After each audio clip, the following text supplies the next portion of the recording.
ನಮಸ್ಕಾರ ಸ್ನೇಹಿತರೆ, ವೀಣಾ ಅಡುಗೆಗೆ ಸ್ವಾಗತ. ರೊಟ್ಟಿ ಚಪಾತಿಗೆ ಹಾಗೆ ಸೈಡ್ ಡಿಶ್ ಆಗಿ ಮಿಕ್ಸ್ ತರಕಾರಿ ಹಾಕ್ಬಿಟ್ಟು ಸೀಮೆ ಬದನೆಕಾಯಿ ಹಾಕಿ ಒಂದು ಪಲ್ಯ ಮಾಡಿಕೊಂಡ್ರೆ ತುಂಬ ರುಚಿಯಾಗಿರುತ್ತೆ. ತುಂಬ ಈಸಿಯಾಗಿ ಮಾಡ್ಕೋಬೋದು. ಸಖತ್ ಟೇಸ್ಟಿಯಾಗಿರುವಂಥ ಪಲ್ಯ ಹೇಗೆ ಮಾಡೋದು ಅಂತ ನೋಡ್ಕೊಳ್ಳೋಣ ಬನ್ನಿ. ಅದಕ್ಕಿಂತ ಮೊದಲು ವೀಣಾ ಅಡುಗೆ ಚಾನಲ್ನ ಪ್ಲೀಸ್ ಸಬ್ಸ್ಕ್ರೈಬ್ ಮಾಡ್ಕೊಳ್ಳಿ. ನಾನಿಲ್ಲಿ 2 ಸೀಮೆ ಬದನೆಕಾಯಿನ ತೊಗೊಂಡಿದ್ದೀನಿ. ಇದನ್ನು ಚೆನ್ನಾಗಿ ಸಿಪ್ಪೆ ಎಲ್ಲ ಎರೆದ್ಬಿಟ್ಟು ಚೆನ್ನಾಗಿ ತೊಳೆದ್ಬಿಟ್ಟು ಚಿಕ್ಕದಾಗಿ ಕಟ್ ಮಾಡಿ ಇಟ್ಕೋಬೇಕು.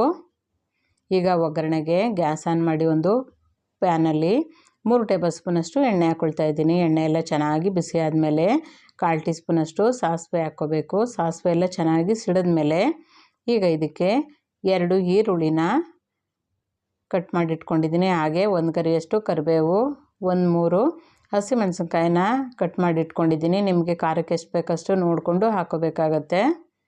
ಚೆನ್ನಾಗಿ ಒಗ್ಗರಣೆಯಲ್ಲಿ ಬಾಡಿಸ್ಕೋಬೇಕು. ಈರುಳ್ಳಿ ಎಲ್ಲ ಚೆನ್ನಾಗಿ ಸ್ವಲ್ಪ ಕಲರ್ ಬಿಡೋವರೆಗೂ ಈ ರೀತಿ ಹುರ್ಕೋಬೇಕಾಗತ್ತೆ.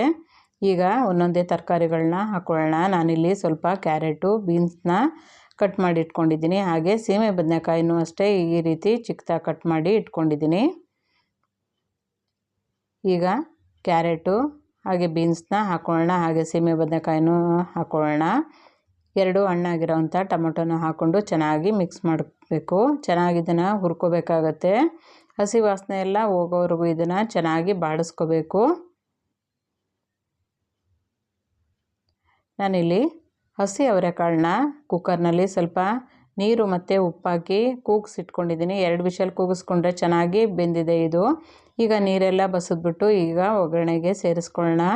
ಈ ರೀತಿ ಮಿಕ್ಸಾಗಿ ತರಕಾರಿ ಎಲ್ಲ ವೆಜಿಟೇಬಲ್ ಹಾಕ್ಬಿಟ್ಟು ಪಲ್ಯ ಮಾಡಿಕೊಂಡ್ರೆ ಸೈಡ್ ಡಿಶ್ ಆಗು ತಿನ್ಬೋದು. ಹಾಗೆ ಊಟಕ್ಕೆ ನೆಂಚ್ಕೊಳ್ಳೋಕ್ಕೆ ಹಾಗೆ ರೊಟ್ಟಿ ಚಪಾತಿಗೂ ಸಹ ತುಂಬ ರುಚಿಯಾಗಿರುತ್ತೆ. ಎಲ್ಲ ಮಿಕ್ಸ್ ಮಾಡಿಕೊಂಡು 1 ನಿಮಿಷ ಕಾಲ ಹಾಗೆ ಪ್ಲೇಟ್ ಮುಚ್ಚಿಬಿಟ್ಟು ಬೇಯಿಸ್ಕೊಳ್ಳೋಣ.